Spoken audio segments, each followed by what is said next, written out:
Hare Ram, Ram Ram, Hare Hare. Hare Krishna, Dandavat Pranams to all the devotees. Thank you all for joining in for our Nectar of Instruction study session. We'll start with the prayers. Om Jnanatimirandasya Jnananjana Shalakaya Chakshurunmilitam Yena Tasmai Shri Gurave Namaha Shri Chaitanya Manobhishtam Stapitam Yena Bhutale Swayam Rupa Kadamayam Dadati Swapadantikam Vandeham Shri Guru Shri Uttapadakamalam Shri Gurun Vaishnavanscha Shri Rupam Sagrajatam Sahagana Raghunathanvitam Tam Sajivam Sadvaitam Savadutam Parijana Sahitam Shri Krishna Chaitanya Devam Shri Radha Krishna Padan Sahagana Lalita Shri Vishakhanvitamscha Namo Vishnu Padhaya Krishna Presthaya Bhutale Srimate Bhakti Vedanta Swami Namine Namaste Saraswate Deve Gauravani Pracharine Nirvisesha Shunyavadi Paschatya Deshatarine Namo Mahavadanyaya Krishna Prema Pradhayate Krishnaya Krishna Chaitanya Namne Gauradushe Namaha Panchatattvatmakam Krishnam Bhaktarupa Swarupakam Bhaktavataram Bhaktakyam Namami Bhakti Shaktikam He Krishna Karuna Sindho Dinabandho Jagatpate Gopesha Gopika Kanta Radha Kanta Namosute Tapta Kanchana Gaurangi Radhe Vrindavaneshwari Vishabhanu Sute Devi Pranamami Haripriye Vanchakalpatarobhyascha kripa sindhubhya eva cha patitanam pavanebhyo vaishnavebhyo namo namaha Jai Shri Krishna Chaitanya Prabhu Nityananda Shri Advaita Gadadhara Shri Vasadi Gaura Bhaktavrinda Hare Krishna Krishna Krishna Hare Hare Hare Ram Ram Ram Hare Hare Gurave Gaurachandraya Radhikaya Tarale Krishnaya Krishna Bhaktaya Tadbhaktaya Namo Namaha Mukam Karoti Vachalam Pangum Langayate Girim Yat Kripatamaham Vande Shri Gurun Dinatarinam Paramananda Madhavam Shri Krishna Chaitanya Ishwaram Harihi Om Tatsat Hare Krishna. So thank you all for joining in once again. So we are studying Nectar of Instruction verse number 1. So before that we studied how we offer obeisances unto Shri Rupa Goswami. Shri Chaitanya Manobhishtam Stapitam Yena Bhutale Swayam Rupa Kadamayam Dadati Swa Padantikam. We offering our respectful obeisances unto Shri Rupa Goswami, who understood the heart of Chaitanya Mahaprabhu and who established his will in this world. So we are reading this Nectar of Instruction, which is written by Srila Prabhupada, which is based on Shri Rupa Goswami's Upadeshamrita. So in the first verse, we spoke about the 6 kind of urges that we need to control or that we need to tolerate in order to advance in devotional service. Or it goes even a step higher by saying that we can make disciples all over the world. So who will be the first disciple? The first disciple will be our own mind and senses. That means our mind and senses will do what we dictate and not vice versa. Right? So what are the 6 urges? We saw Vacho Vegam, Manasa Krodha Vegam, Jivva Vegam, Udara Upashta Vegam, Etan Vegan Yo Vishaheta Diraha, Sarvam Apimam Prativimsa Sishyat. Right? So Vacho Vegam, we spoke about the urge of speech.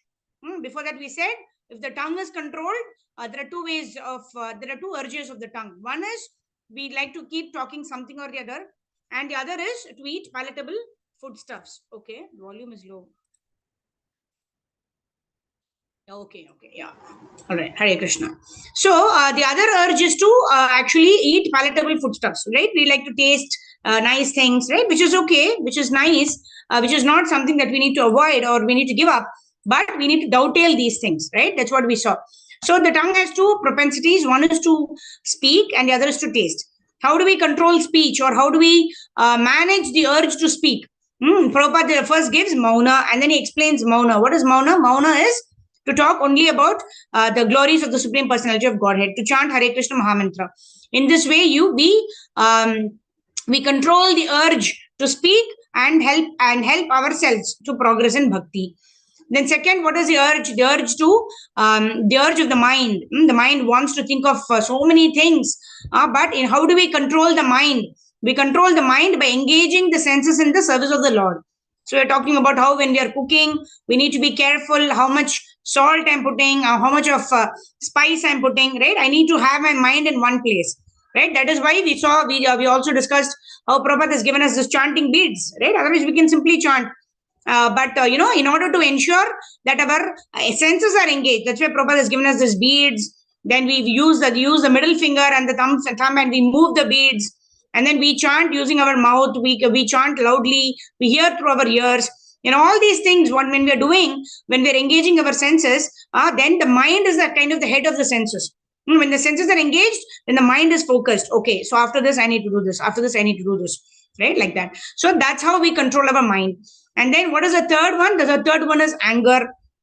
When do we get angry? We get angry when things don't go according to our way, right? And Prabhupada gives examples of 3 different people, how they control their anger by dovetailing it in the service of the Lord, right? When we get angry for ourselves, then we get entangled. Then we spoke about kamesha, krodesha, rajoguna samudbhava, right? Dhyayato vishan pumsan, sangasteshu vijayate, sangat sanjayate kama, kama krodod vijayate, right? The one source of anger, or the only source of anger generally, is when things don't go our way, right? And Prabhupada is giving us examples. He gives 3 examples, one of Chaitanya Mahaprabhu, one of Hanumanji, and the other of Chaitanya Mahaprabhu, Hanumanji, and who's the third one?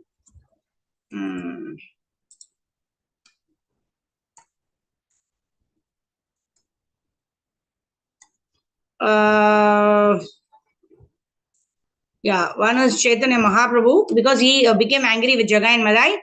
Hanumanji, and of course our Arjuna. Right? When we study Bhagavad Gita, we forgot Arjuna.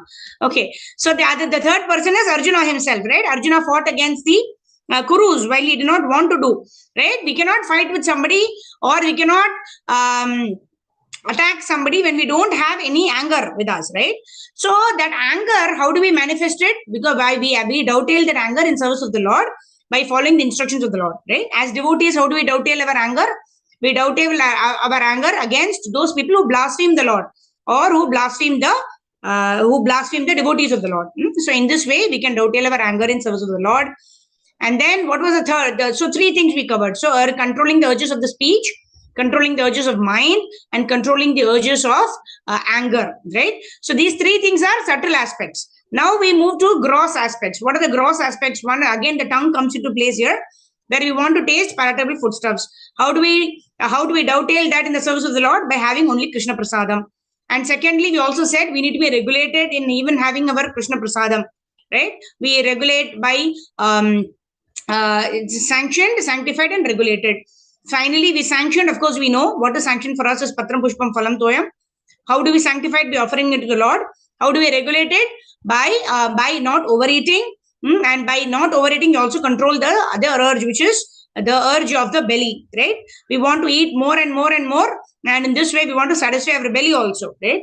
Because ultimately, the food goes to the belly, right? So the tongue and the belly can be controlled by, one is honoring only Krishna Prasadam, that is sanctified, and secondly, regulating our meals, right? This is the time that I will have, say 10 a.m. in the morning and 5 p.m. in the evening, whatever may be. I'm just saying this because after sunset, it is not advised to eat, because as long as the sun is up, that is that the sun actually gives us the power to digest, right? Jataragni is high when the sun is on the sky, right? When the sun sets, that's why generally it is recommended not to eat anything after the sunset, which is 6 o'clock, like that.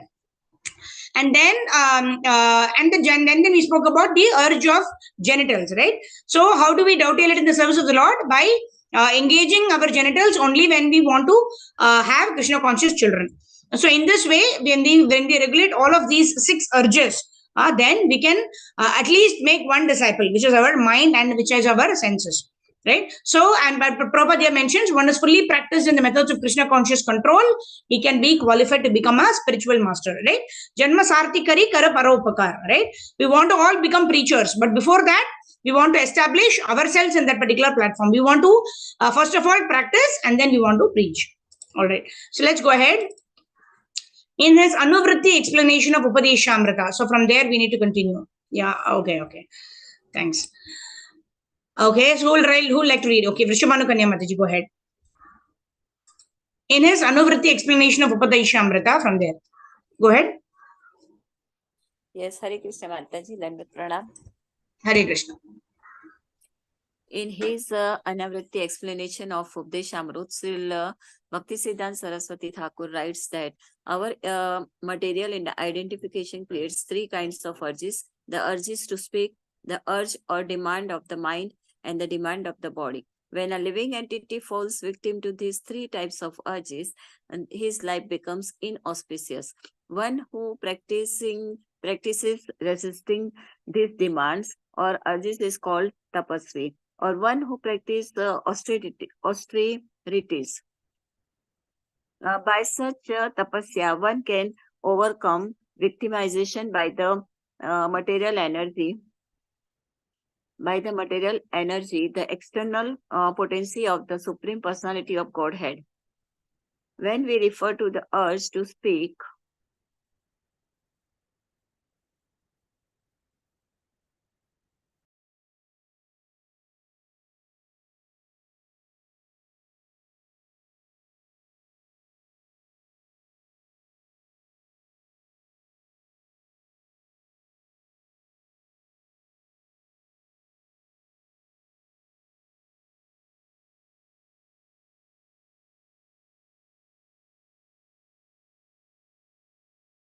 Oh, sorry, I was on mute.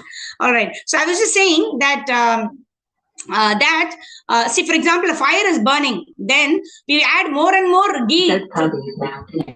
We add more and more ghee to the fire. Then what happens? The fire actually starts flaming, right? The fire starts burning more, much more. That way, even with our senses, when our mind tells us to do something, right? We think that okay, let's get away with it by just doing it, right? Because it's troubling me for a long time. Let me just do it and get away with it, and get away with my get on with my business of chanting or do. So let me just do it, and then let me get back to chanting, or let me get back to devotional service. It does not work that way, because when we engage our senses, okay, just one time, let me have this, right? For example, if I want to have pani puri, okay, let me just go and have outside pani puri and then come back. Then that urge is satisfied. Then I will not want to do that again. It does not work like that. So what happens when we go out, have that pani puri and come back? Yeah, we're satisfied. We do it. Go ahead with other things. But then again, the desire arises. The more we satisfy our desires and then we want to get back to devotional service, it does not work.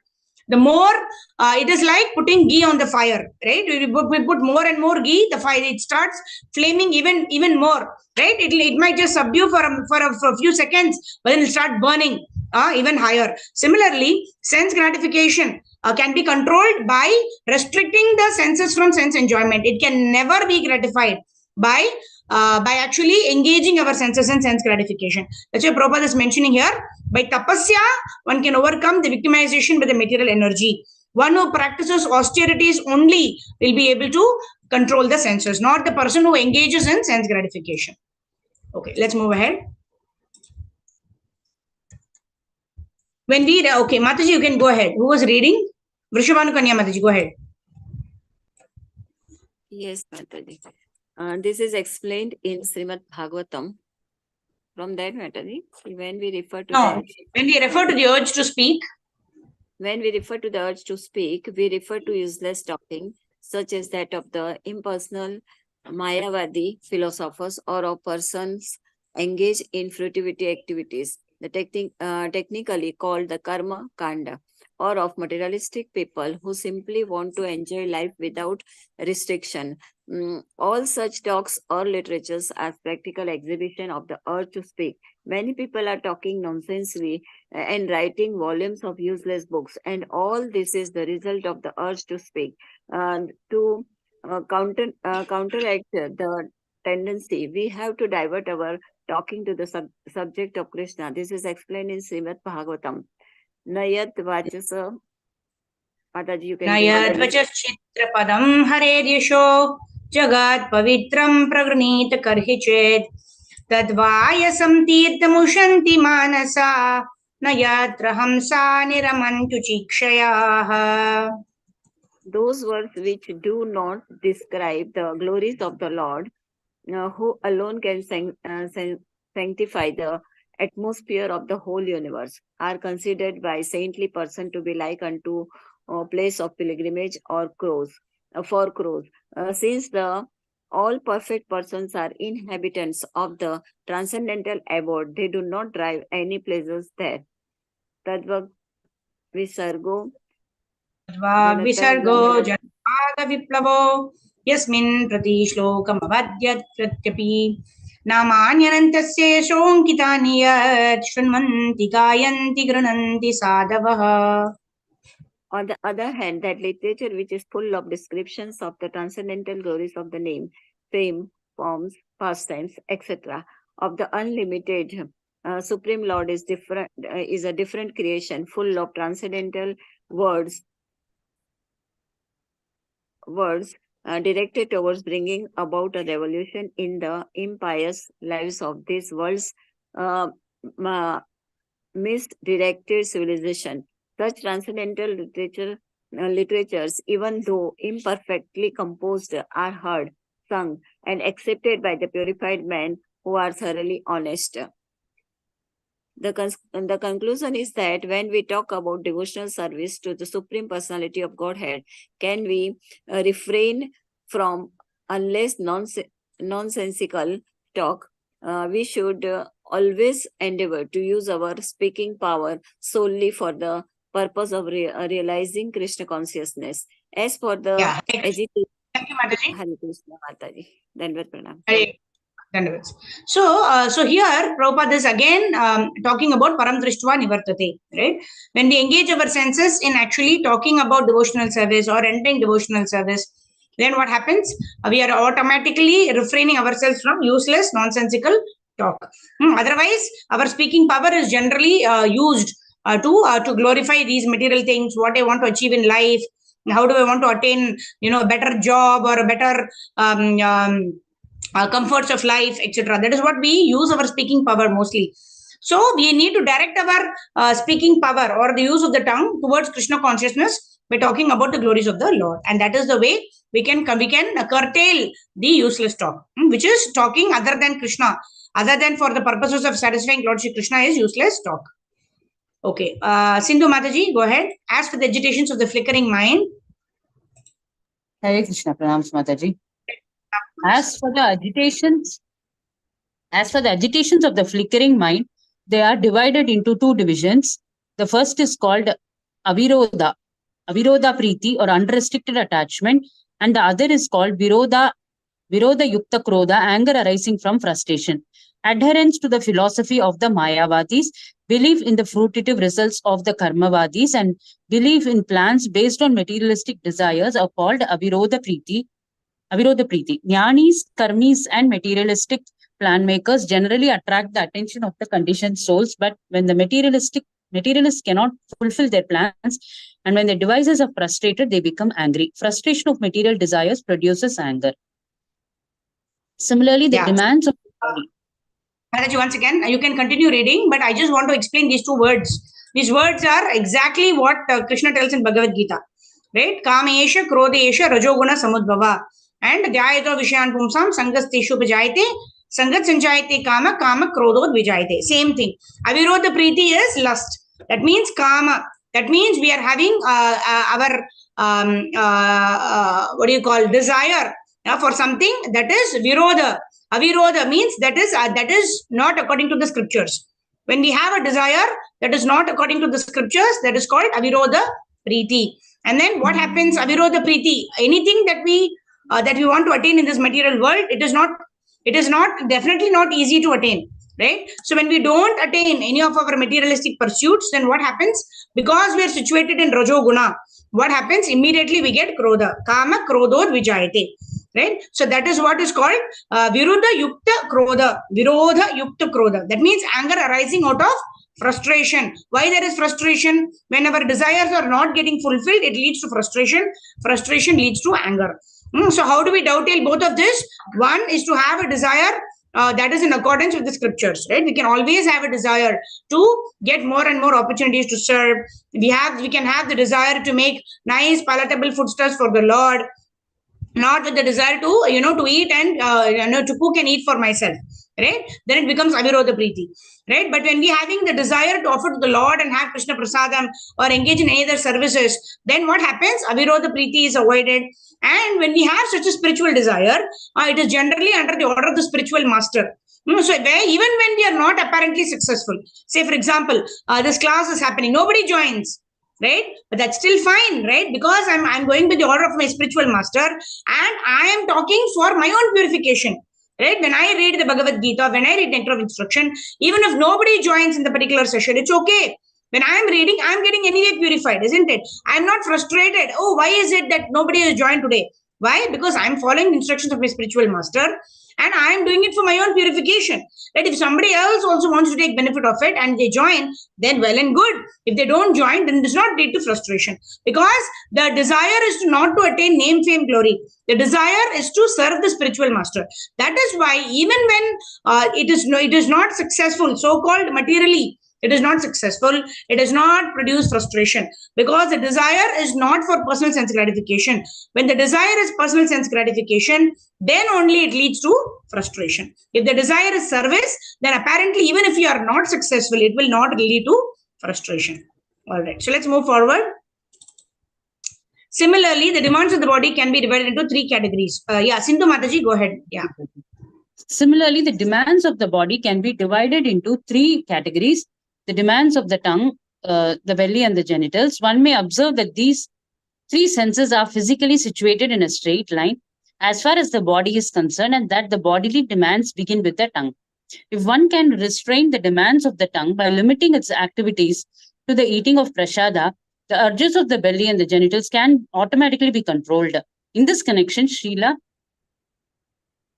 Bhakti Vinod Thakura says, Sharira avidya jala jatendriya tahe kala jive fele vishesagare tara madhye jiva ati lobha maya sudurmati take jeta katina samsare Krishna bada daya maya kari bhare jitva jaya swaprasada annadila bhai. Say Annamrita Kao Radha Krishna Guna Gavo Preme Dhaka Chaitanya Nitai. Oh Lord, this material body is a lump. This is Prasadam prayer. I'll just raise your hand. Whoever tells this Prasadam prayers before honoring Prasadam, can you raise your hands or give me a thumbs up? The Prasadam prayer. How many of you all? Yeah, okay. Okay. Okay. Sindhu Mataji, do you? Okay. No, Mataji. Okay. I say only Prabhupada's prayer that. Okay. Rohini Mataji? Do you tell the Prasadam prayers? You just give a thumbs up in case you do. Do you know this prayer which is on the screen? Sharira Vidyajal? No. Okay. Okay, fine. And Moshmi Mataji, Nataraj Prabhu, Ramya Mataji. Okay, let me stop sharing the screen. Okay, I'm on gallery view. Okay, so whoever knows this Prasadam prayer, who tells this Prasadam prayer before having Prasadam, raise your hand. Or your virtual hand. I'm not able to see your this. Raise your virtual hand. I just chant the Mahamantra. Okay, that's fine. So just don't raise your hand. Then whoever knows this Sharira Vidyal Jyotendriya Tahekal, raise your hand. Whoever does not know, it's okay. We will, because this is the Prasadam prayer that we need to say. You don't know. Okay, fine, no problem. Okay, Sudha Mataji and Deval Mataji do this, right? Okay, fine. I'll just take a screenshot. See what I will do at the end of today's session, or maybe before 12 o'clock.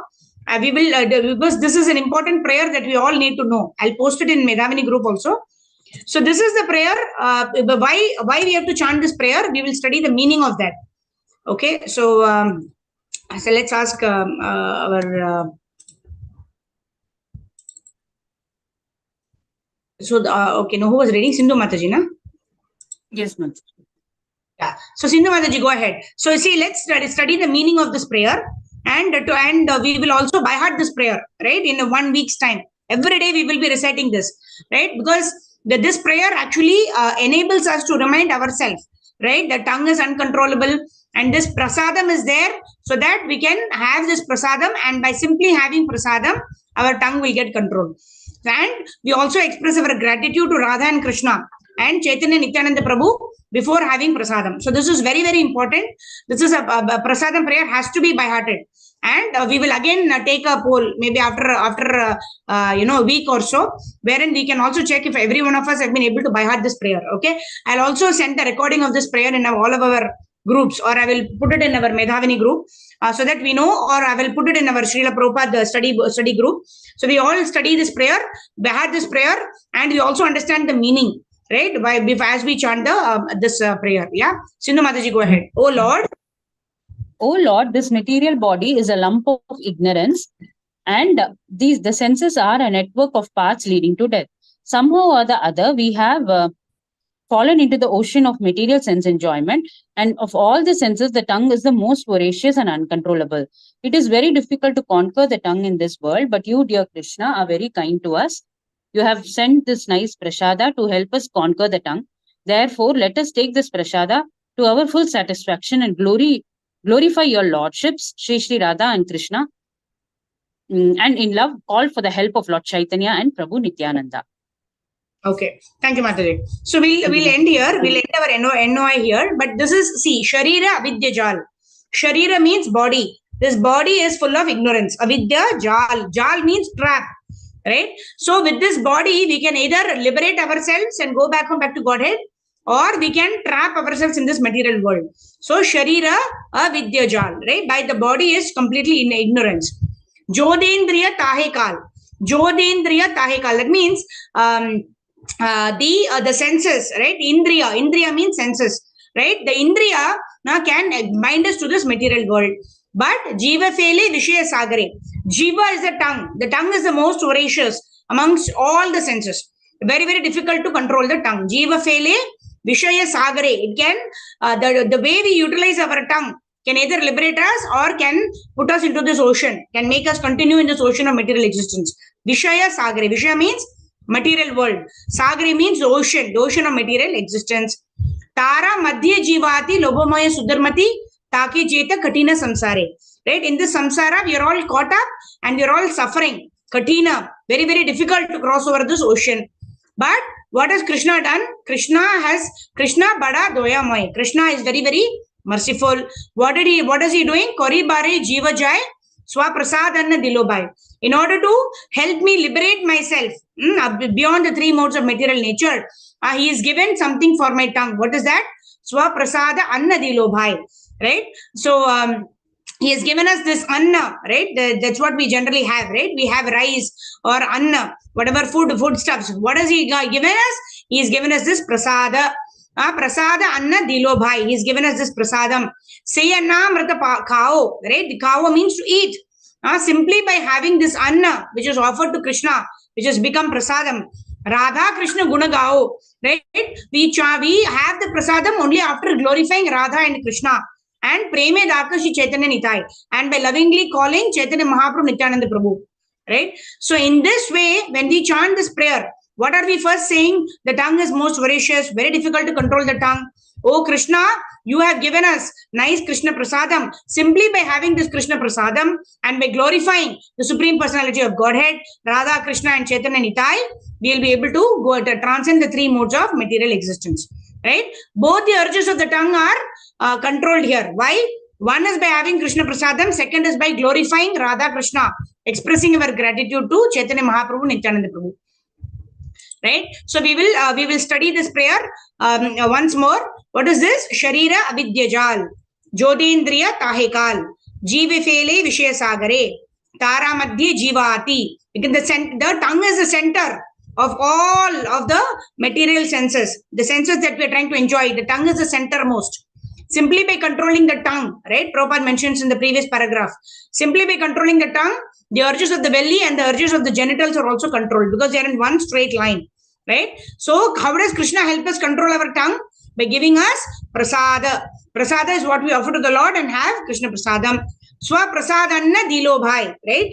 Radha, say Annamrita Kao, have this Prasadam and also glorify Radha Krishna Gunagao, Preme Dako Shri Chaitanya Nitai.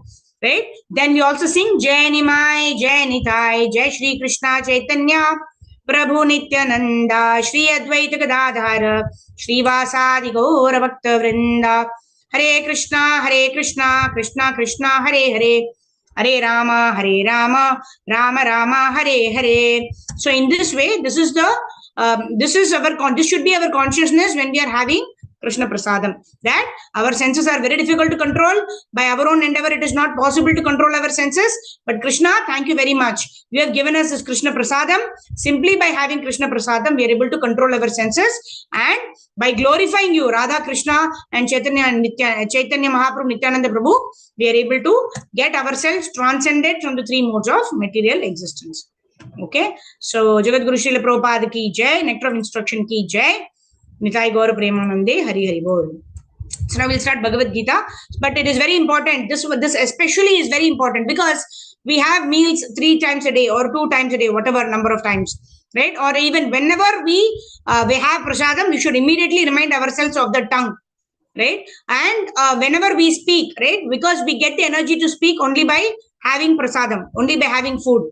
So when we are dovetailing our propensity of gratifying the tongue or by dovetailing it in the service of the Lord by having Krishna Prasadam, we are also automatically dovetailing our speech propensity. That means we talk only about Krishna, we talk only those matters relating to Krishna. That is why this Prasadam prayer is very potent. All right, so we will also try to by heart this. I will also put this in our group and also the recording of this prayer. And all of us, I would request all of us to memorize this prayer in case we've not done it already. Okay, Hare Krishna.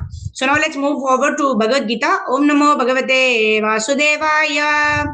Om Namo Bhagavate Vasudevaya. Om Namo Bhagavate Vasudevaya. So yesterday we saw how the importance of Dharmakshetra and Kurukshetra, right? The importance of the place of religious principles, right? So that is why since the battle happened at Kurukshetra, it was already destined that those who are righteous, who are the Pandavas, will automatically win. And then we also saw how Dhritarashtra also made an inquiry, and our Sanjaya also made an inquiry, and of course Arjuna also made an inquiry, and all of them, Arjuna and Sanjaya, were successful in getting the answers to their queries, and they were enlightened because they wanted, because one is they accepted the Supreme Personality of Godhead Krishna. Like Sanjaya knew that this was the words were spoken by the Supreme Personality of Godhead, Lord Shri Krishna. And how we know that he already attained the transcendental knowledge, because he concludes by saying Yatra Yogeshwara Krishna, Yatra Partho Dhanurdhara. Right? So he got the right knowledge.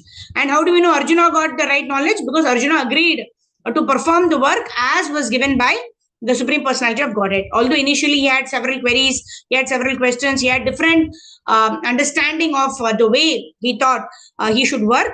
Finally, he agreed to the words of the Supreme Personality of Godhead.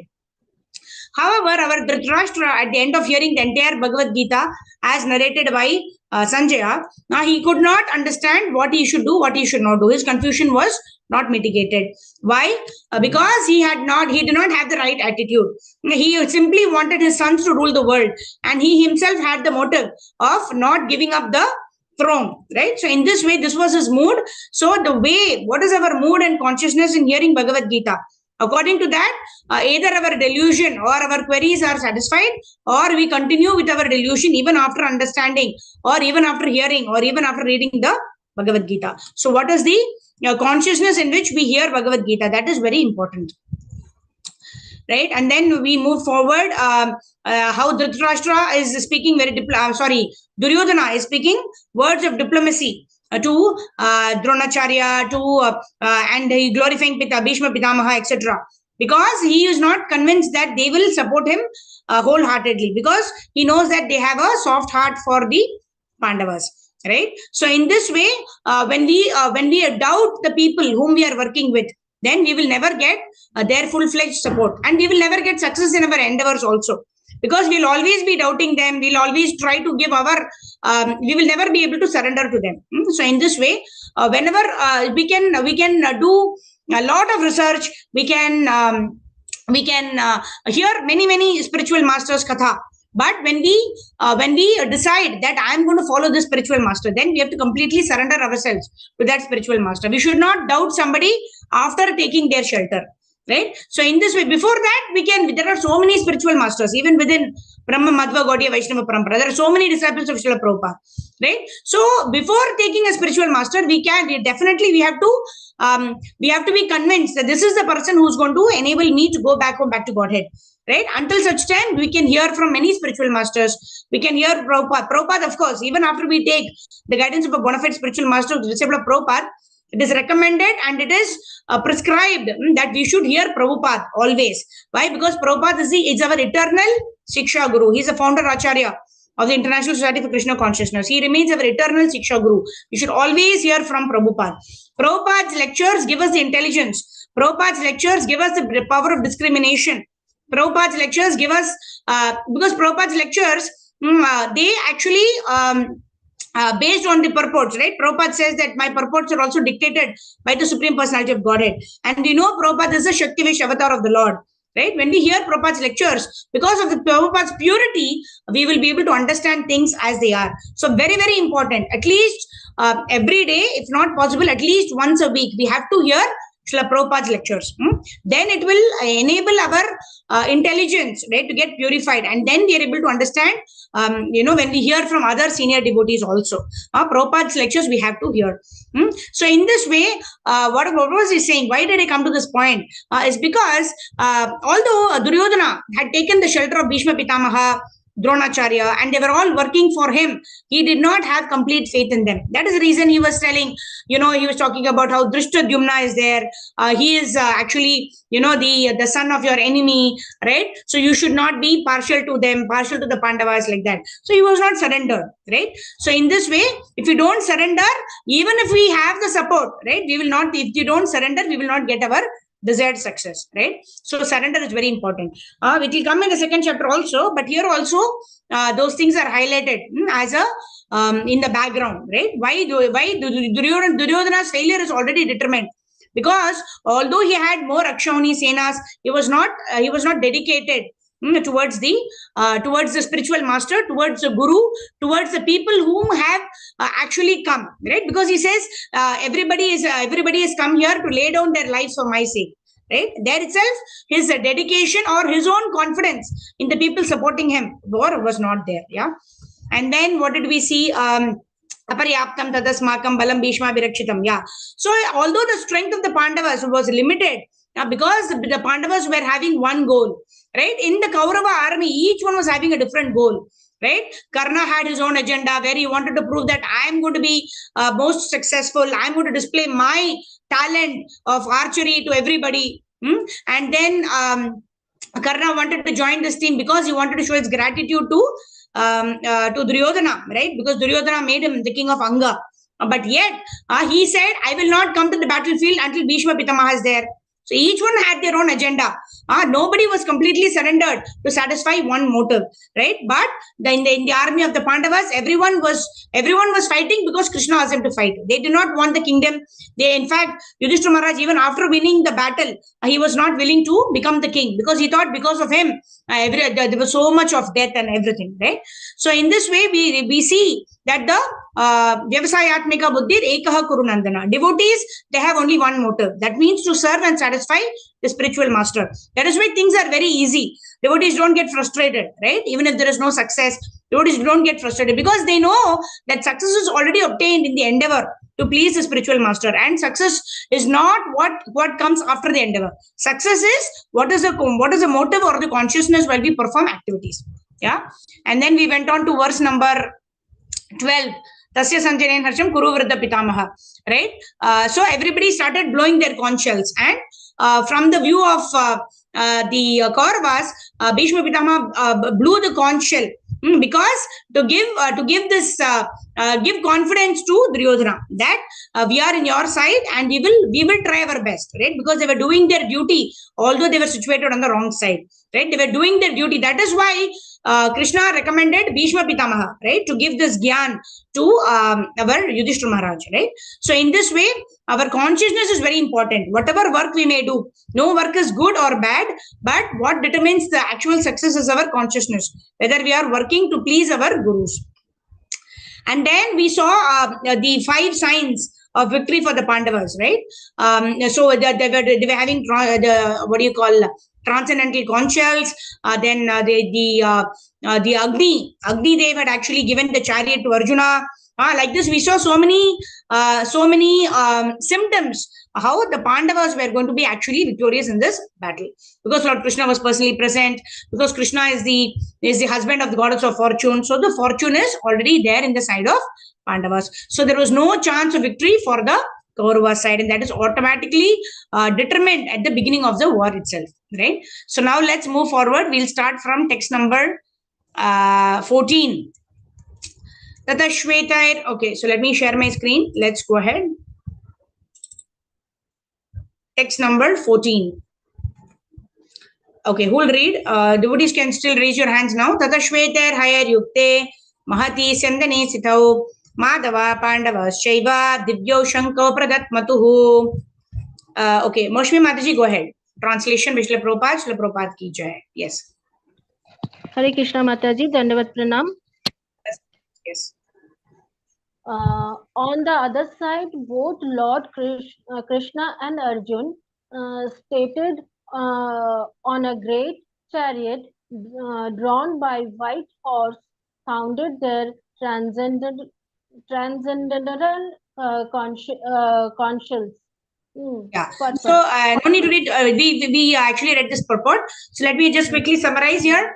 Jayastu Pandaputrana Yesham Pakshe Janardana. So here in this purport only, we saw the 5 reasons how the Pandavas were going to be victorious, right? One is Lord Krishna is there, and Krishna is the husband of the goddess of fortune. And then the chariot of Arjuna was actually given by Agni Dev. And then the conch shells themselves are transcendental, right? Panchajanya or Rishikesho. That's where we start our next verse. We read this also, right? Panchajanyam is the name of the conch shell of Rishikesho. That means Krishna. Devadattam Dhananjaya. Devadatta is the conch shell of Arjuna. Paundram Dadmo Mahashankam Bhima Karma Vrkodaraha. And Bhima also, whose conch shell is named Paundram. They all blew their conch shells. And then we also saw here how Bhima is a voracious eater, and everything can be dovetailed in the service of the Supreme Personality of Godhead, and how each of them got their names. We also discussed that, right?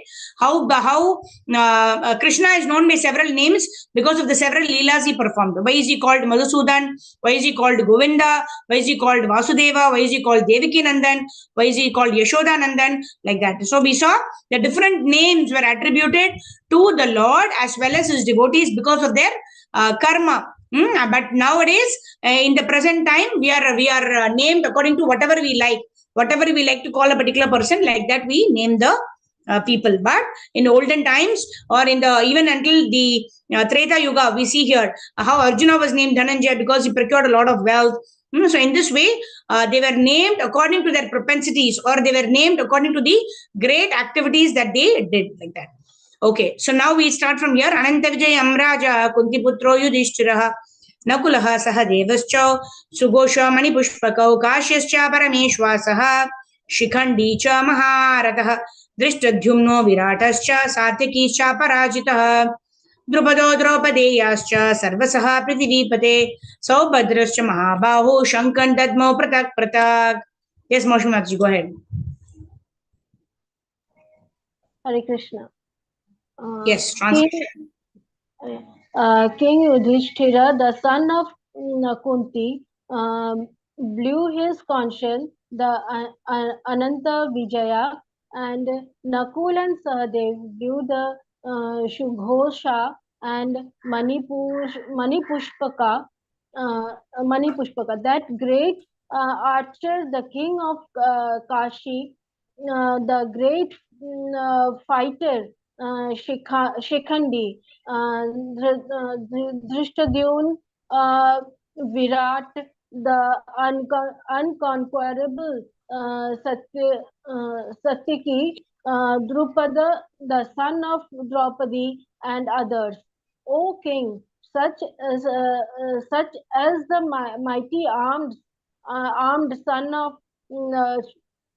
Subhadra, all blew the respective consuls. But Yeah. Yeah. So once again, Mataji. So here the names of the consuls are given. Like we saw the earlier verses, Panchajanyam Rishikesho, Devadattam Dhananjaya, right? And Poundram is of Bhima. So here King Yudhishthira blew his consul, which is Ananta Vijaya.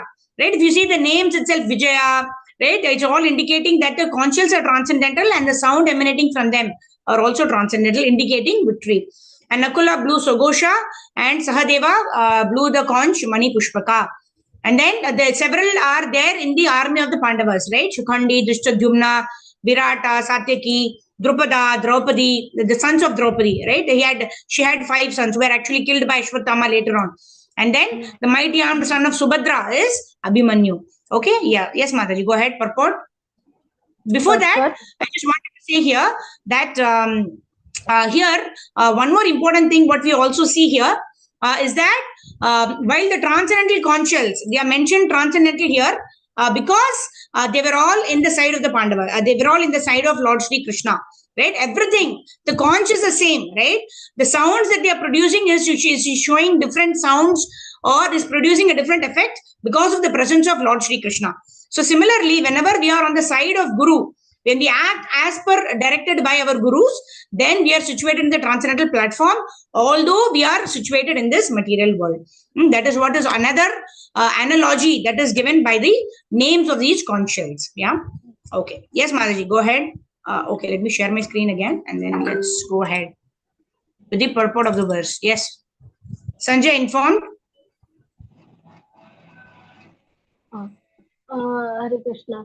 Sanjay informed King Dhritarashtra very tactfully that his unwished policy of deceiving the son of Pandu and Endeavoring.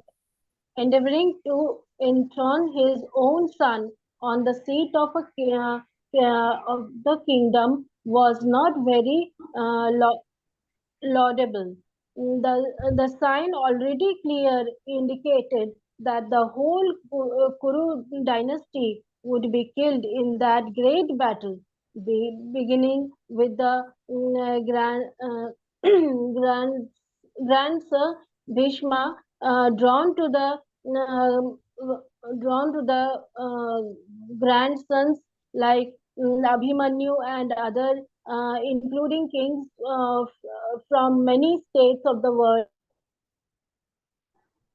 and all were doomed. The whole catastrophe was due to King Dhritarashtra because he encouraged the policy followed by his son. Hare Krishna. Thank you, Mataji. So here the signs of the blowing of the conch already indicated victory for the Pandavas, right? And who is the root cause? Actually, Yudhishthira Maharaj thought that I am the root cause because all this is happening because I have to become the king, right? But actual root cause for this entire war to happen is not even Duryodhana. It is actually Dhritarashtra, because Dhritarashtra sowed these seeds in the heart of Duryodhana. That you have to win this war so that Dhritarashtra himself can sit on the throne, like that. So the whole catastrophe is due to King Dhritarashtra, because he encouraged the policy followed by his sons, and also because he only planted the seed in the heart of Dhritarashtra. That is why it is very important. What is the kind of seed that we are sowing in the minds of those who are dependent on us, be it our children, be it our students, etc. Text 19. Sagoshodhartha Rashtraanam Hridayani Vyadarayat Nabascha Prativim Chaiva Tumilo Abhyanunadayan. Okay, so let's ask Sindhu Mataji, go ahead. Translation, Vishla Prabhupada ki jai. Hare Krishna. Translation. The blowing of these different conches became uproarious, vibrating both in the sky and on the earth. It shattered the hearts of the sons of Dhritarashtra. Purport. When Bhishma and the others on the side of Duryodhana blew their respective conches, there was no heartbreaking on the part of the Pandavas. Such occurrences are not mentioned, but in this particular verse, it is mentioned that the hearts of the sons of Dhritarashtra were shattered by the sounds vibrated by the Pandavas party. This is due to the Pandavas and their confidence in Lord Krishna. One who takes shelter of the Supreme Lord has nothing to fear, even in the midst of the greatest calamity. Yeah, so we discussed this, right? Where this is Avashya Rakshibe Krishna, right? Even if there is a greatest calamity, if you are surrendered to the Lord, then we don't feel that, because what is not within my control is within the control of the Lord. Bhoktaram Yajna Tapasam Sarvalokam Maheshwaram Suhradam Sarvabhutanam Nyatva Mam Shanti Mrichati, right? That is the only way, peace formula that is given by Lord Shri Krishna. Yes, Mataji, go ahead. I'll read the sloka also. Yes. अथ व्यवस्थितान् दृष्ट्वा कपिध्वजः प्रवृते शस्त्रसम्पाते धनुरुद्यम्य पाण्डवः ऋषिकेशं तदा वाक्यम् idam ah महीपते. Translation purport by His Divine Grace Srila Prabhupada ki jai. At that time, Arjuna, the son of Pandu, seated in the chariot bearing the flag marked with Hanuman, took up his bow and prepared to shoot his arrows. O king, after looking at the sons of Dhritarashtra drawn in military array, Arjuna then spoke to Lord Krishna these words. Purport. The battle was just about to begin. It is understood from the above statement that the sons of Dhritarashtra were more or less disheartened by the unexpected arrangement of the military force by the Pandavas, who were guided by the direct instructions of Lord Krishna on the battlefield. The emblem of Hanuman on the flag of Arjuna is another sign of victory, because Hanuman cooperated with Lord Rama in the battle between Rama and Ravana, and Lord Rama emerged victorious. Now both Rama and Hanuman were present on the chariot of Arjuna to help him. Lord Krishna is Rama himself. Rama himself, and wherever Lord Rama is his eternal servitor Hanuman and his eternal consort Sita, the goddess of fortune, are present. Therefore, Arjuna had no cause to fear any enemies whatsoever. And above all, the Lord of the senses, Lord Krishna, was personally present to give him direction. Thus, all good counsel was available to Arjuna in the matter of executing the battle. In such auspicious conditions, arranged by the Lord for his eternal devotee, lay the signs of assured victory. Hare Krishna. Thank you, Mataji. So here we are seeing one more reason, right? That Hanuman is there on the flag of Arjuna. Arjuna's chariot, right? Hanumanji is there on the flag. That is another victory. That is another sign of victory. And Prabhupada here mentions, right? Lord Krishna is Rama himself, right? Yesterday, also the other day, the deity installation happened also. We were singing the songs, this song where Jai Jai Jagannath Shachiran, and then Vasudev Ghosh is actually saying Jai Gaur, say Krishna, say Jagannath. The same Lord Krishna who's appeared as the Lord Jagannath is the same Lord who's appeared as Lord Ram, right? And whenever the Lord appears, he appears to fulfill certain purposes. To re-establish the principles of dharma, to remove the miscreants, right? Like Lord Ram killed Ravana, who was an ideal king, who actually taught the Maryada Purushottam, he said, right? How one has to lead one's life. Like that, different purposes are fulfilled by different of these incarnations, and they're all one and the same. So here, Lord Krishna is also present, and Lord Ram is also present. Ram is present wherever a devotee is present. Lord Ram is automatically present. So his eternal servitor Hanuman is present, and Krishna and Rama are non-different. So when Krishna is present, Lord Ram is also present. And Prabhupada gives the example how Lord Ram killed Ravana. Like that, now Krishna, although he is not going to take up any weapon in this battle, Lord Krishna, through his devotee, that is Arjuna, Yudhishthira Maharaj, and all of them, are going to defeat the entire Kaurava army. And in this way, the signs of victory are already established here in all of these verses, last couple of verses. Okay, text 21-22, Arjuna Vacha, who will read next? Okay, Shobha Mataji, go ahead. Hare Krishna, Dandar Pranam Mataji, Srila Prabhupada. Arjuna Vacha, Senayor Upayor Madhye, Ratam Stapaya Ye Achyuta, Yavat Yetan Nidhisyeham, Yotu Kaman Avasthitan, Khairmaya Saha Yodhavyam, Asmin Rana Samudyame. Translation by A.C. Bhaktivedanta Prabhupada, Srila Prabhupada ki jai. Arjuna said, "Oh, infallible one, please draw my chariot between the two armies so that I may see those present here who desire to fight and with whom I must conduct in this great trial of arms." Purport should I read, Mataji? Yeah. Purport by Srila Prabhupada, Jai Srila Prabhupada. Although Lord Krishna is the Supreme Personality of Godhead, out of his causeless mercy, he was engaged in the service of his friend. He never fails in his affection for his devotees, and thus he is addressed here as infallible. As charioteer, he had to carry out the orders of Arjuna, and since he did not hesitate to do so, he is addressed as infallible. Although he had accepted the position of a charioteer for his devotee, his supreme position was not challenged. In all circumstances, the Supreme Personality He is the Supreme Godhead. He is the Supreme Personality of Godhead. Rishikesha, the Lord of the total senses, the relationship between the Lord and his servitor is very sweet and transcendental. The servitor is always ready to render the service to the Lord, and similarly, the Lord is always seeking an opportunity to render some service to the devotees. He takes greater pleasure in his few devotees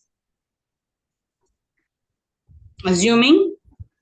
assuming the advantageous position of ordering him than he does in being the giver of orders.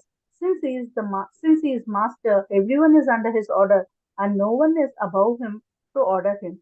But when he finds that a pure devotee is ordering him, he obtains transcendental pleasure, although he is the infallible master in all circumstances. Haribol Dandavat Mataji. Thank you. Yeah, continue, Mataji.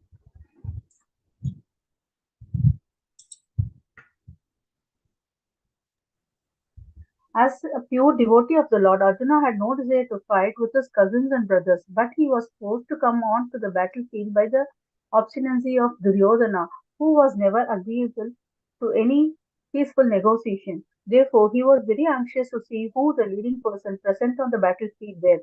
Although there was no question of a peacemaking endeavor on the battlefield, he wanted to see them again and to see how much they were bent upon demanding an unwanted war.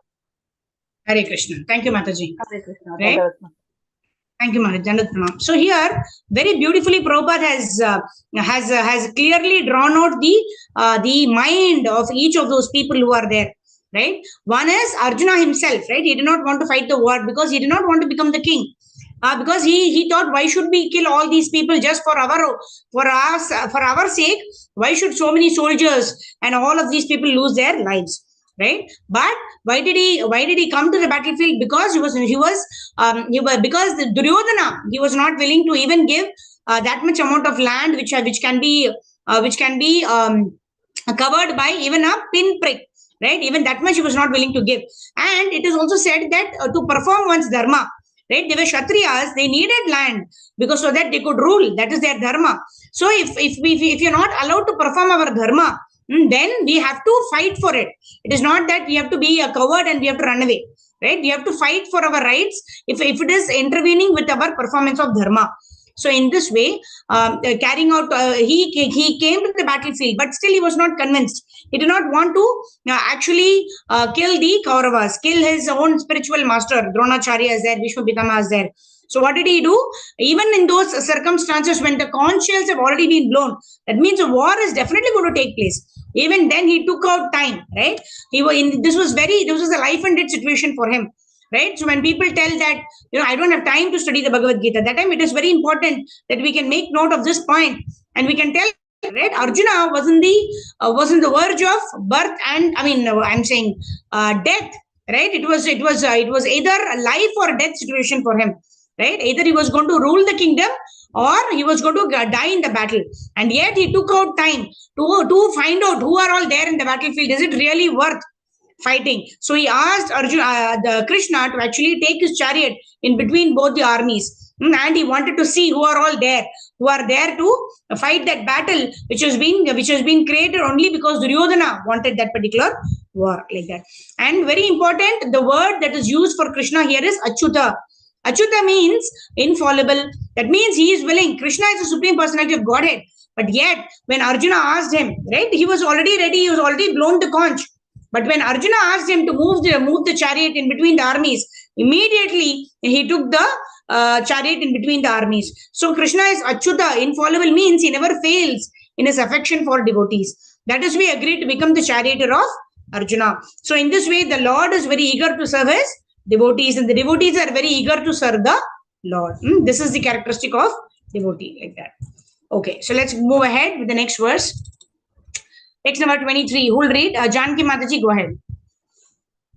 Yotsyamanan aveksheham yaete. Yes, Mataji, go ahead. योत्स्यमानानाम् अवेक्षेऽहं यये तेऽत्र समागताः धार्तराष्ट्रस्य दुर्बुद्धेर्युद्धप्रिये चिकीर्षवः. Translation by His Divine Grace Srila Prabhupada ki jai. Let me see those who have come here to fight, wishing to please the evil-minded son of Dhritarashtra. Purport. It was an open secret that Duryodhana wanted to usurp the kingdom of the Pandavas by evil plan in collaboration with his father Dhritarashtra. Therefore, all persons who had joined the side of Duryodhana have been birds of the same feather. Arjuna wanted to see them on the battlefield before the fight was begun, just to learn who they were, but he had no intention of. Can you scroll it, Mataji? Arjuna wanted to see them on the battlefield before the fight was begun, just to learn who they were, but he had no intention of opposing. Okay, peace negotiation with them. Mobile has some problem. Okay, proposing peace negotiation with them. It was also a fact that he wanted to see them to make an estimate of the strength which he had to face.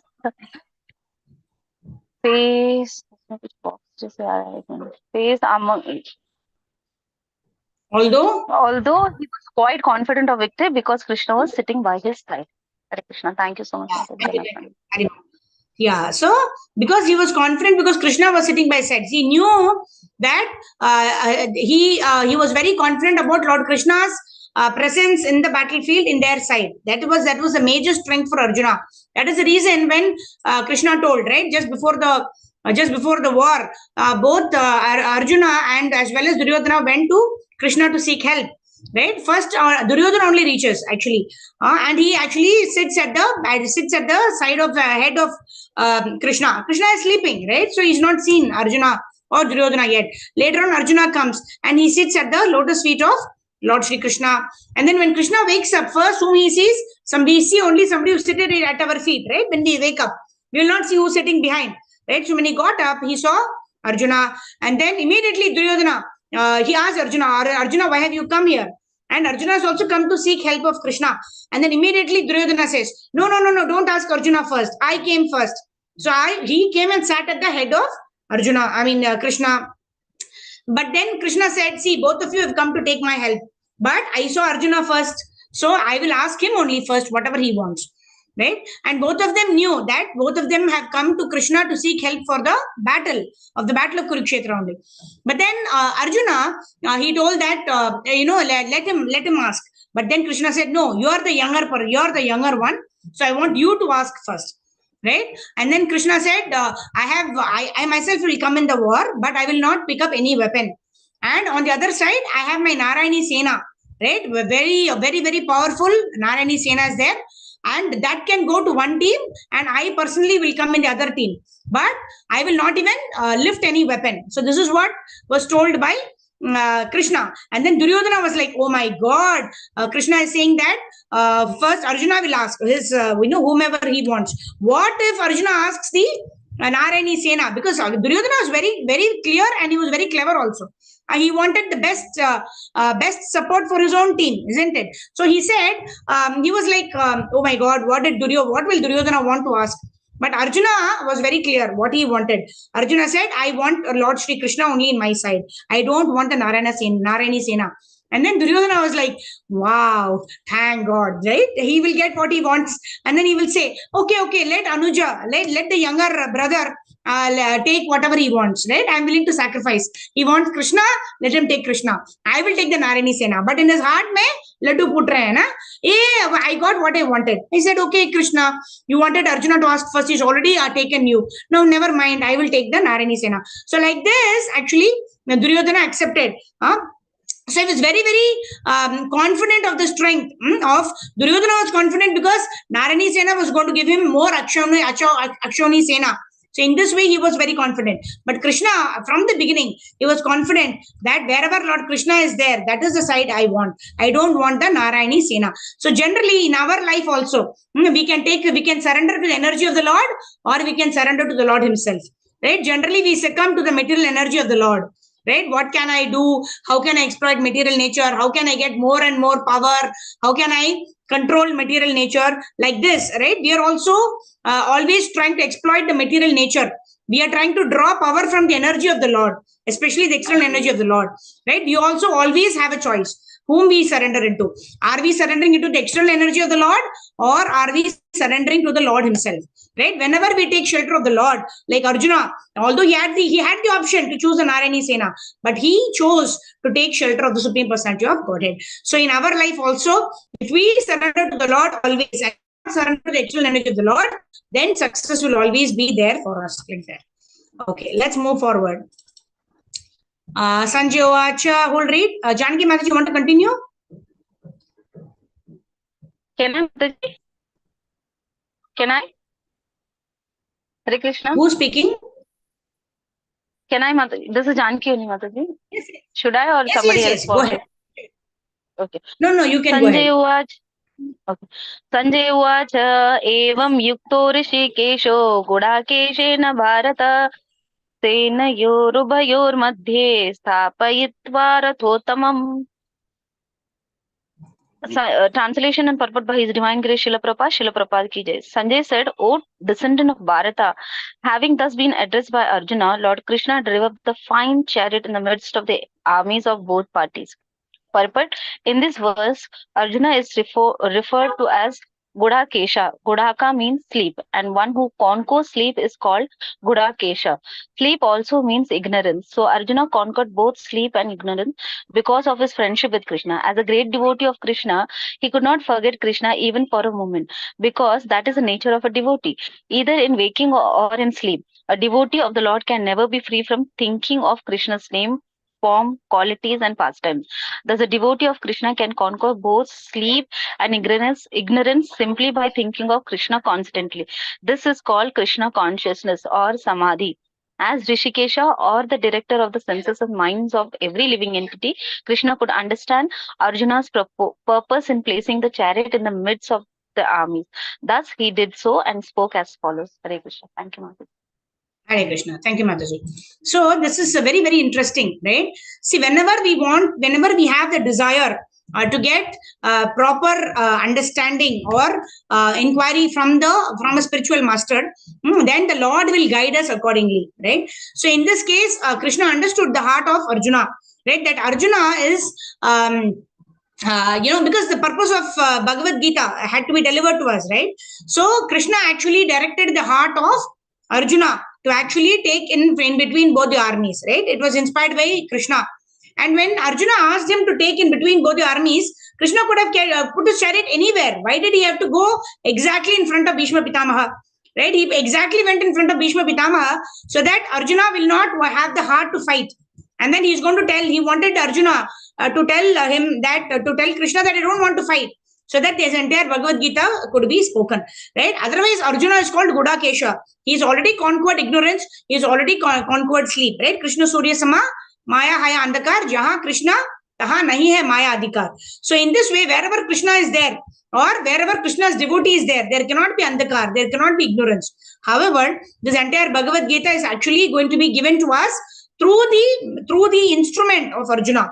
Right? Arjuna is just being a nimitta matra. Arjuna just being an instrument here. Right? So, planting this thought in the mind of Arjuna and placing the chariot in such a way that Arjuna will not want to fight. All this has been ordained by Lord Shri Krishna. So, whenever a devotee, right, like we already gave this example of a daughter and daughter-in-law, like that, right? So, whenever Krishna wants to teach the conditioned souls, he will pick and choose his own devotees. Right? Parikshit Maharaj was chosen to become an instrument for the delivery of Bhagavatam, like that Arjuna has been chosen here for the delivery of Bhagavad Gita. So whenever the Lord wants to do something, he will call upon his devotees to perform this task for him, like this. All right. So let's continue. This is text number 25. Yeah, hold. Okay, Rohini Mataji, go ahead. Pranam Mataji. Pranams. भीष्मद्रोणा प्रमुक्तः सर्वेषां च महिक्षिताम् उवाच Partha पश्चैतान् समवेतान् कुरुन्निति. Translation and purport by Srila Prabhupada ki jai. In the presence of Bhishma, Drona and all the other chieftains of the world, the Lord said, "Just behold, Partha, all the Kurus assembled here." Purport. As the super soul of all living entities, Lord Krishna could understand what was going on in the mind of Arjuna. The use of the word Rishikesha in this connection indicates that he knew everything. And the word Partha, or the son of Kunti or Partha, is also similarly significant in reference to Arjuna. As a friend, he wanted to inform Arjuna that because Arjuna was the son of Pritha, the sister of his own father Vasudeva, he had agreed to be the charioteer of Arjuna. Now, what did Krishna mean when he told Arjuna to behold the Kurus? Did Arjuna want to stop there and not fight? Krishna never expected such things from the son of his aunt Pritha. The mind of Arjuna was thus predicted by the Lord in friendly joking. Yeah. So here, one is Krishna himself wanted to deliver the Bhagavad Gita. So that's why he placed in front of Bhishma Pitamaha. And then when actually Arjuna, he knew that, behold the Kurus, why is he saying that? Right, who are all there in front of you. So in this way, he knew that this was actually coming up in the mind of Arjuna, that he was not willing to, did not want to fight his own spiritual masters, and he was thinking in a bodily platform. So in this way, Krishna, understanding the mind of Arjuna, actually is going to, even before Arjuna could make his inquiry, he's creating the situation where Arjuna could ask his doubt. And that is how Sarvasya Chaham Riddhi Sannivishto Matas Vritir Jnanam Apohanam Cha. Krishna will give us necessary remembrance, forgetfulness, and knowledge, so that we can act correctly in all circumstances, provided we surrender to the Supreme Personality of Godhead. Like that. Text number 26. Tatra pashyat prithan partha pitran atha pitamahan acharyan matulan bhratrin putran pautran sakhimsh tatha shvashuran. Mataji, can you say the last one, please? Shvasuran suhradas chaiva senayorubhayorapi. Translation. There Arjuna could see within the midst of the armies of both parties his fathers, grandfathers, teachers, maternal uncles, brothers, sons, grandsons, friends, and all his fathers-in-law and well-wishers. Purport. On the battlefield, Arjuna could see all kinds of relatives. He could see persons like Bhurishvara, who were his father's contemporaries, grandfathers Bhishma and Somadatta, teachers like Dronacharya and Kripacharya, maternal uncles like Shalya and Shakuni, brothers like Duryodhana, sons like Lakshmana, friends like Ashwathama, well-wishers like Kritavarma, etc. He would see all the armies which contained many of his friends. Yeah. So Arjuna has been now slowly getting into the bodily conception of these are the relatives who are there. So should I fight with them? Like that. Yeah. Tan Samiksha sa Kaunteya Sarvan Bandhun Avastithan Kripaya Paraya Vishto Vishidan Idam Abravet. Translation. When the son of Kunti, Arjuna saw all these different grades of friends and relatives, he became overwhelmed with compassion and spoke thus. Yeah. So now Arjuna is now actually declaring his desire. What is it? I am very compassionate towards all these people. How can I kill them? So it is better I don't fight this war. So let's see what Arjuna is saying. Arjuna, watch. Should I read? Mataji, or you want to read? Drishtve swajanam yutsum samupastitam sidanti mama gatrani mukam cha parishusyati. Arjun said, My dear Krishna, seeing my friends and relatives present before me in such a fighting spirit, I feel the limbs of my body quivering and my mouth drying up. Purport. Any man who has genuine devotion to the Lord has all the good qualities which are found in godly persons or in the demigods. Whereas the non-devotee, however advanced he may be in material qualifications, by education and culture, lacks in godly qualities. As such, Arjuna, just after seeing his kinsmen, friends and relatives on the battlefield, was at once overwhelmed by compassion for them who had so decided to fight amongst themselves. As far as his soldiers were concerned, he was sympathetic from the beginning, but he felt compassion even for the soldiers of the opposite party, foreseeing their imminent death. And while he was so thinking, the limbs of his body began to quiver, and his mouth became dry. He was more or less astonished to see their fighting spirit. Practically the whole community, all blood relatives of Arjuna, had come to fight with him. This overwhelmed a kind devotee like Arjuna. Although it is not mentioned here, still one can easily imagine that not only were Arjuna's bodily limbs quivering and his mouth drying up, but he was also crying out of compassion. Such symptoms in Arjuna were not due to weakness, but to his soft-heartedness, a characteristic of a pure devotee of the Lord. It is said, therefore, Yashyasti Bhaktir. Mataji, please read. यस्यास्ति भक्तिर्भगवती अकिञ्चना सर्वैर्गुणैस्तत्र समासते सुराः हरावभक्तस्य कुतो महद्गुणा मनोरथेन सति धावतो बहिः. One who has unflinching devotion for the personality of Godhead has all the good qualities of the demigods. But one who is not a devotee of the Lord has only material qualifications that are of little value. This is because he is hovering on the mental plane and is certain to be attracted by the glaring material energy. Bhagavad Gita 5.18.12. Bhagavatam. Yeah, this is Bhagavatam 5.18.12. Oh, sorry, Mataji, Bhagavatam. No problem. All right. So here, very, very beautiful. This is very, very important verse, right? So, Yasyasti Bhaktir Bhagavati Akinchana. That means all for a devotee, right? Bhagavati means the Supreme Personality of Godhead. Akinchana means one who has unflinching devotion towards only the Supreme Personality of Godhead. Then what happens to him? Sarvair Gunais Tatra Samasati Sura. Sura means demigods. All the qualities of the demigods, right? They become manifest in a person who is a devotee of the Supreme Lord. Harav bhaktasya kuto mahadguna. Abhakta. Abhakta means one who is not a devotee. If a bhakta has all the good qualities, all the mahadguna are there even in a non-devotee, manorathena sati davato bahihi, then it is of no use because it is only external. Why is it only external? Because that person will utilize those good qualities only to acquire some possessions which will die with the body. That person will not use those qualities to attain something which will be eternally beneficial for that particular person. So, sarvair gunais tatra samasate sura. But if a person is a devotee, automatically he will develop all the good qualities. Like here, Arjuna is feeling compassion. Why? Because he is a devotee of the Lord. Prabhupada is praising Arjuna here, right, in this particular purport. But we will see in the next couple of purports, Prabhupada is going to admonish that Arjuna is now in a bodily platform because he is not willing to fight. What is the difference? In one purport, he is saying that he is compassionate. And this is the quality of a devotee. In the next verse itself, Prabhupada is going to say that Arjuna is now in a bodily platform. Why? We have to be compassionate. As devotees, we have to be compassionate. But no amount of situation should be give up our duty.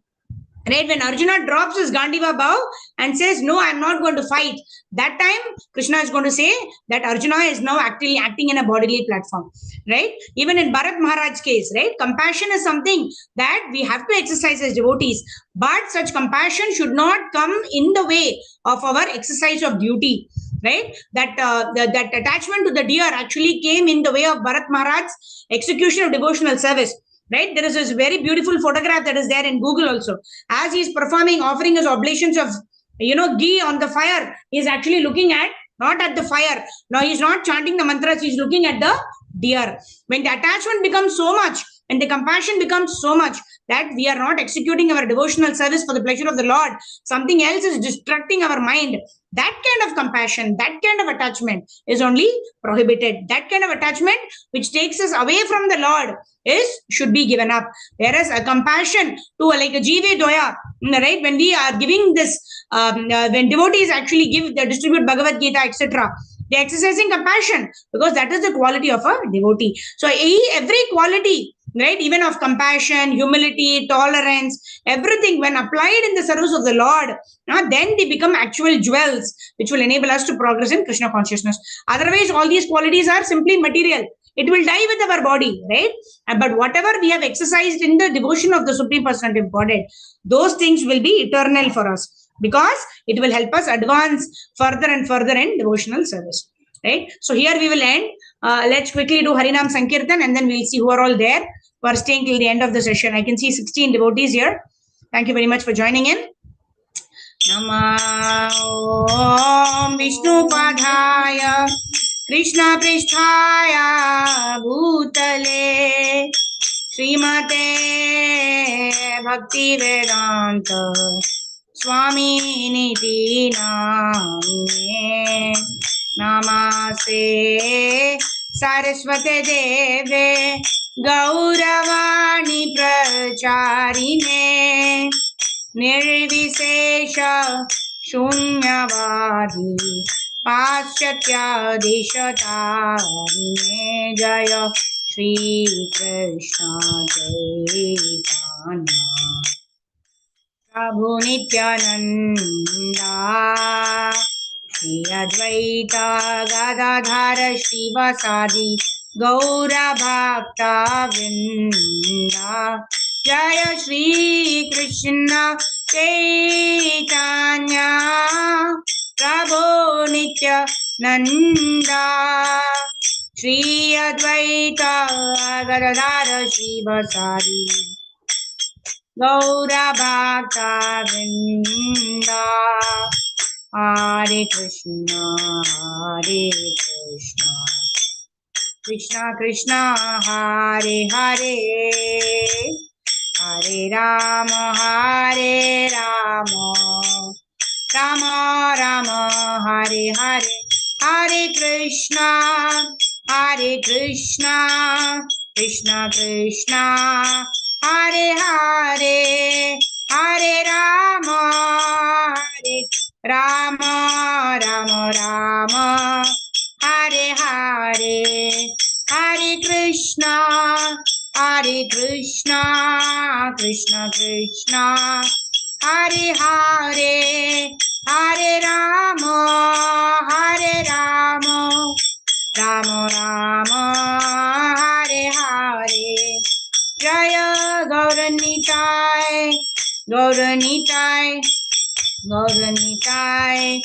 गौरनीताय जय राधा माधव राधे राधे जय राधा श्याम सुंदर राधे राधे जय राधे जय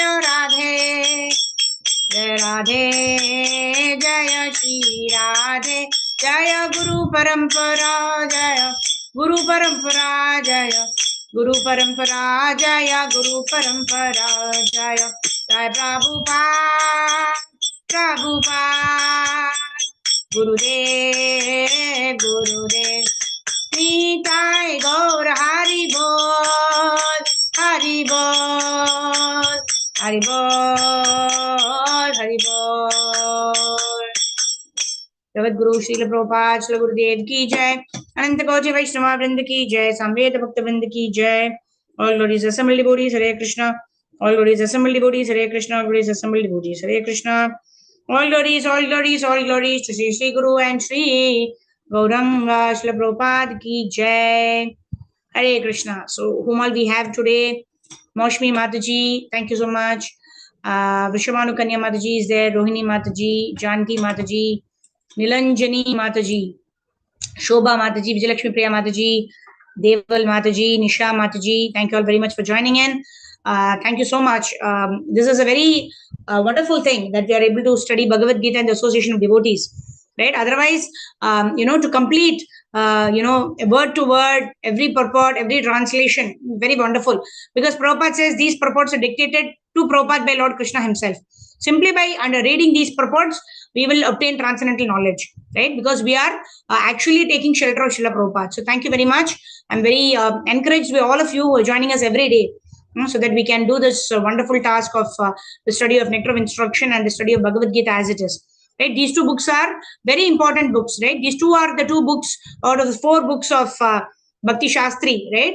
Prabhupada actually encouraged us to study these books cover to cover, right? Study word by word, right? Because these are all, every word is very, very important. You cannot skip even a word of these important verses, the translation and the purport. So we will try to study every word of these purports, right? There's no hurry. We will study everything, and slowly but surely we will try to understand the transcendental subject matter by the grace of Prabhupada and Srila Guru Maharaj. So in this way we will do the study. So thank you all very much for joining in. We will end here.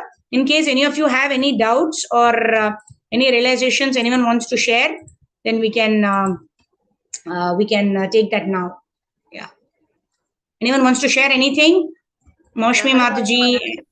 Krishna Mataji, can you explain? Yeah, who's this? Moshmi Mataji. Yeah, Mataji, while reading this Bhagavad Gita,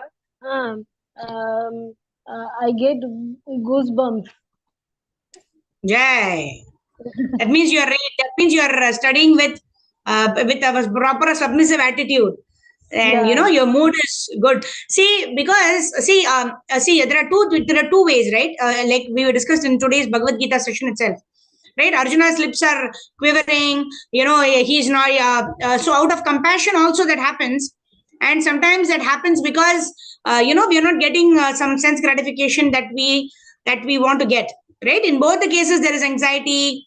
But are we steadfast? Right, irrespective of our emotions. Right, if you are steadfast and you are continuing this till the end of the Bhagavad Gita, then you are properly situated. Right, sometimes our emotions strengthen us, sometimes our emotions weaken us, right? But we should use this emotion as a strength. How do we use it as strength? When we continue with the discussions, when we continue with the study of Bhagavad Gita, some days we may feel ecstasy, sometimes we may feel, oh, it's so boring today, right? But irrespective of our feeling, right, we have to continue study of Bhagavad Gita. In that only our strength lies, right? Okay, Mataji. Right? Okay. So maybe Prabhupada is encouraging us, by giving us this of bliss.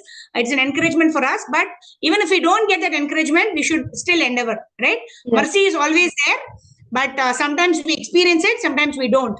But irrespective of it, we have to endeavor. Right? Yeah. Thank you so much. Hare Krishna. Yes, Deval Mataji, you have something?